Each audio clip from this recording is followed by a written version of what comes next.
Pues tenemos con nosotros a la ministra Yasmín Esquivel, a quien le agradecemos la oportunidad de conversar en esta tarde. Bienvenida a los periodistas nuevamente, ministra.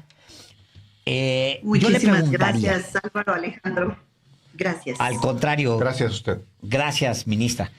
Yo le preguntaría, porque sí era muy raro que de repente 3,000 juzgadores quedan fuera por la voluntad, interpretamos nosotros, usted díganos, en realidad de Norma Piña, que es quien está al frente, pues, del Poder Judicial, con el interés, dijimos nosotros ayer también, de excluir a 3 ministras en particular de las posibilidades que tiene en la elección que viene. ¿Usted lo siente así, ministra Yasmín Esquivel? Bueno, efectivamente, el día de ayer la Sala Superior ordena al Comité de Evaluación del Poder Judicial de la Federación revocar la suspensión que el Comité de Evaluación emitió hace pues ya más de 15 días, hace cerca de 3 semanas. Entonces, este Comité de Evaluación suspende sus actividades y en esta suspensión pues está violando derechos político-electorales de las personas que se inscribieron en el Comité de Evaluación del Poder Judicial de la Federación con la expectativa de ser candidatos que vayan a la boleta para ser juzgadores, jueces, juezas, magistrados, magistradas, ministros o ministras. Al suspender este procedimiento del Comité de Evaluación, creo yo que además de violar los derechos de los aspirantes, pues también de la ciudadanía, porque limita a la ciudadanía. No, quien quiera votar por los candidatos del Poder Judicial, pues no habrá candidatos, porque vamos a llegar al 8 de febrero, que es la fecha que debe enviar el Comité de Evaluación del Poder Judicial de la Federación al Pleno de la Corte listado, y a su vez, después de aprobarlo por 8 votos, enviarlo al Senado de la República. ¿Qué es lo que está sucediendo? Que vamos a llegar a esa fecha, al 8 de febrero, y no vamos a tener listado de aspirantes, de candidatos, no vamos a tener listado de candidatos porque este comité tomó la determinación de suspender en base a una suspensión emitida por un juez de distrito que no tiene competencia electoral. Entonces, en la Sala Superior intervino, creo yo, oportunamente para darle 24 horas al Comité de Evaluación para que reanude actividades y le informe a la Sala Superior del Tribunal Electoral.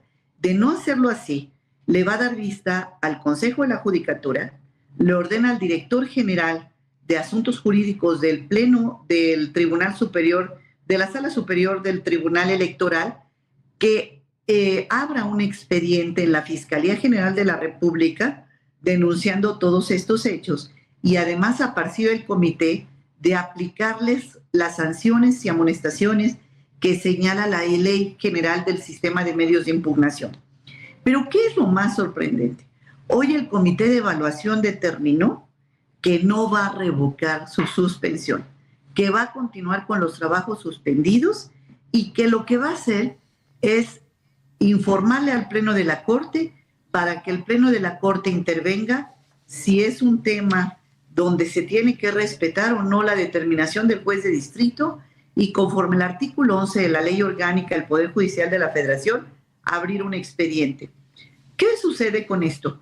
Pues esto va a llevar varios meses, por lo menos un mes, para que haya un proyecto que resuelva lo que el Comité de Evaluación está ordenando que intervenga el Pleno de la Corte y hace caso omiso de lo que resolvió la Sala Superior. Entonces, yo veo una actitud poco proactiva de parte del Pleno, de la mayoría del Pleno de la Corte, en donde no quieren que continúe el proceso. A mí me parece que hay caminos que el Pleno de la Corte puede adoptar y no se han querido transitar esos caminos. Entonces, hoy se comentó que únicamente sería a través de una modificación de la suspensión que emitió el juez de distrito para que el mismo juez o el juez que va a concentrar los asuntos, que es un juez de Jalisco, modifique la suspensión en base a una solicitud de alguna de las autoridades demandadas, donde por hechos supervenientes modifiquen la suspensión. Situación que se ve difícil. Pero más difícil se ve que la Suprema Corte atraiga los recursos de revisión porque aún no están admitidos en el tribunal colegiado. Entonces, ante esta situación de aspectos de orden técnico-jurídico, se está suspendiendo este procedimiento. A mí me parece gravísimo, Alejandro, Álvaro, que no estemos interviniendo de manera inmediata para resolver un problema y continuar con el proceso de elección dentro del Poder Judicial de la Federación. Es muy importante lo que usted acaba de explicar sobre la determinación del tribunal ayer. Lo explicábamos también nosotros en esos términos ayer. Pero usted da un dato, revela un dato al auditorio hoy, que ya tomó una determinación el Comité de Evaluación del Poder Judicial de pasarle, de no acatar la determinación de la Sala Superior, punto número 1, y punto número 2, que sea la Corte la que resuelva. Pero en la Corte, encabezada por Norma Piña, no hay ninguna voluntad de que esto pueda resolverse. ¿Quiere decir entonces, le pregunto, ministra, que el objetivo de descarrilar el proceso en lo que concierne al Poder Judicial se mantiene? Y punto número 2, si se incumple con el mandato constitucional para que el 8 de febrero, es decir, dentro de 2 semanas, ya se propongan las listas para quienes van a participar en la insaculación, que le incluye a usted, a la ministra Loretta Ortiz y a la ministra Lenia Batres, pues los deja en estado de indefensión a ustedes 3, pero también a todos los que se inscribieron ante el Comité de Evaluación. Mire, en este caso lo que está haciendo el Comité de Evaluación con esta suspensión es dejar fuera a todos los aspirantes a estos puestos del Poder Judicial. En el caso de la ministra Lenia Batres, la ministra Loretta Ortiz y su servidora, nosotros tenemos pase directo a la boleta, porque Correcto. Nos encontramos en funciones. Todos los jueces, juezas, magistrados, magistradas, ministras que estamos en funciones, tenemos la posibilidad del pase automático a la boleta. No así aquellos aspirantes, abogadas y abogados, que no son jueces y que aspiran a ser jueces, magistrados o ministros. Entonces, en el caso de los que nos encontramos en funciones, no tenemos ningún problema porque no pasamos por ninguno de los 3 comités de evaluación, por ninguno de los 3. El problema lo hay con los personas que, más de 1,000 personas, eran 3,000, pero pasaron a la segunda etapa 1,046. Todos ellos, el problema es para ellos porque están en un estado de incertidumbre, no saben qué hacer. Y fíjese nada más, la mayoría de los 1,046 son personas que vienen del propio Poder Judicial, son secretarios del propio Poder Judicial, actuarios, oficiales judiciales, personal que está en el Poder Judicial, confió en la convocatoria del Poder Judicial y ahorita están quedándose sin esa posibilidad de ir a la boleta. A mí, en lo particular, me parece muy delicado. Espero que en los próximos días, en la sesión de lunes o martes, se pueda encontrar un camino para resolver este problema de manera inmediata en el Pleno de la Corte.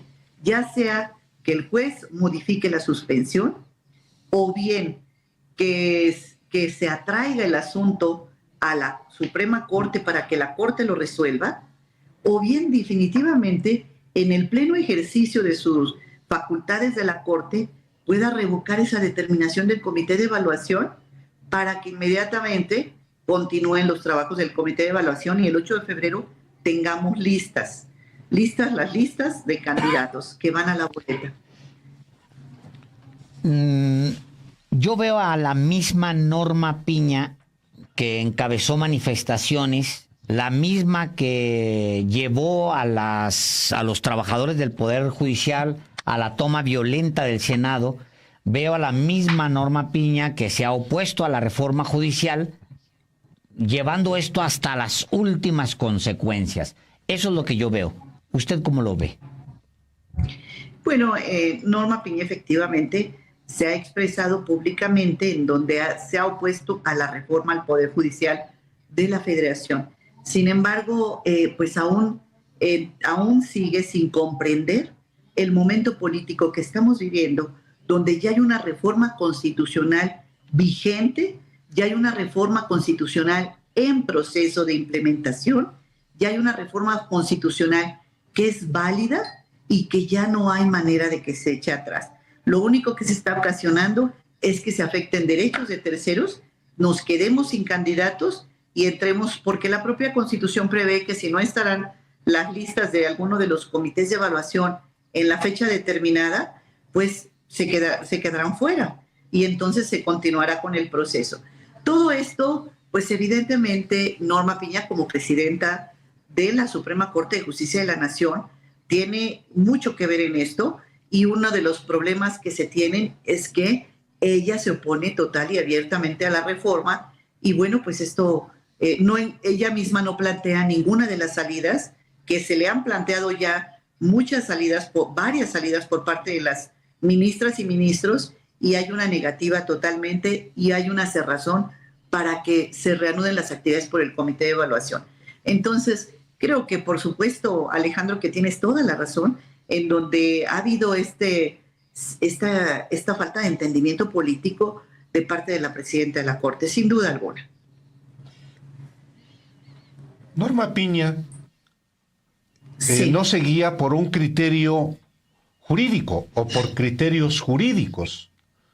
Lo que Sí. ella decide tiene una orientación política, como lo ha dejado ver durante meses, en particular después de inclusive el resultado electoral del año pasado. ¿Por qué?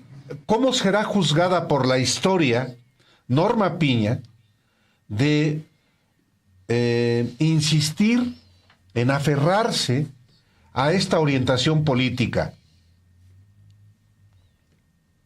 No será juzgada por la historia, ya está siendo juzgada actualmente, en donde se le ve por muchísimos de los mexicanos, o la gran mayoría, como la persona que ha llevado al Poder Judicial a esta crisis, por esta falta de experiencia política, por esta serie de tumbos que ha dado de un lado a otro y que no le han funcionado, que no han procedido.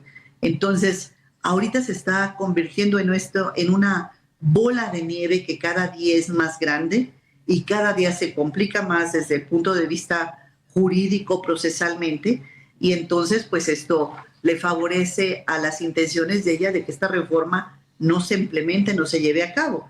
Pero pues la reforma la reforma viene, y esta reforma se va a llevar a cabo la elección de los jueces el domingo 1 de junio con los candidatos del Legislativo, del Ejecutivo, y esperemos, porque yo así confío en mis compañeras y compañeros ministros, que el lunes o martes estemos dándole una salida correcta, una salida jurídica y políticamente correcta, para que el Comité de Evaluación reanude sus actividades. Porque como se prevé ahorita en este momento, no tendremos candidatos. Espero que se pueda dar un entendimiento en estos días y el lunes tengamos ya noticias para ustedes, para la población mexicana, en donde continúen estas actividades. Lo que es importante, y yo agradezco a Álvaro y Alejandro que ustedes estén difundiendo este proceso electoral del Poder Judicial Federal, un proceso inédito, un proceso que pretende reformar, cambiar, transformar las estructuras del Poder Judicial Federal para lograr jueces humanistas, jueces cercanos a la gente, jueces con puertas abiertas, y que logremos que la justicia cada día sea mejor para los mexicanos. Lamentablemente, los jueces somos los peor evaluados, de acuerdo a las encuestas de INEGI, después nada más de la Policía de Tránsito. Cerca del 65% de los mexicanos considera que los jueces son corruptos. Todo esto tiene que cambiar, se tiene que transformar y no podemos ya estar bloqueando más la implementación de la reforma al Poder Judicial desde el propio Poder Judicial y afectando a los aspirantes del Poder Judicial. Una última pregunta de mi parte. Nosotros hemos planteado aquí, de hecho escribí sobre las reuniones de los jueves en casa de Federico Reyes Heroles, planteé también con quienes se reunía y demás. Nosotros hemos planteado aquí que ella escucha a núcleos de la oposición muy particulares y del mundo intelectual que la han llevado a ella a este rincón, porque al final pues está arrinconada. ¿A dónde va a caminar Norma Piña? ¿Lo siente así? ¿Ella escuchó actores políticos, ministra? Pues el problema no es que la lleve tan solo a ella, a este extremo que estamos hoy viviendo. El problema es que se llevó a toda la institución. El problema es para los 1,700 jueces y magistrados en los que ella no pensó, en los que tampoco les pidió su opinión para tener las conductas políticas que tuvo. Conductas políticas totalmente erróneas y fallidas. Entonces, hoy estaremos muy atentos, Alejandro y Álvaro, de lo que sucede en los próximos días en el Pleno de la Corte. Y yo nuevamente agradezco a los periodistas estos espacios para que podamos conversar y comunicar qué está pasando en la Corte. Una última cosa de mi parte, ministra. Sí, Álvaro. ¿Usted ha platicado directamente con la ministra presidenta, haciéndole ver cómo está conduciendo al Poder Judicial al precipicio y el daño que le ha hecho? ¿Y qué le ha respondido?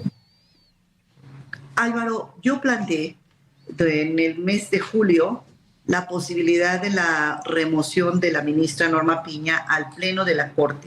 En una sesión privada lo planteé a mis compañeros y les dije que los resultados al día de hoy habían sido resultados negativos para la institución, que meditáramos y reflexionáramos la permanencia de continuar con la ministra Norma Piña al frente del Pleno. No hubo eco, únicamente un compañero, el ministro Alfredo Gutiérrez Ortiz Mena, y los demás ministros consideraron que no era el momento para cambiarla. Entonces, hemos transcurrido y transitado con esto.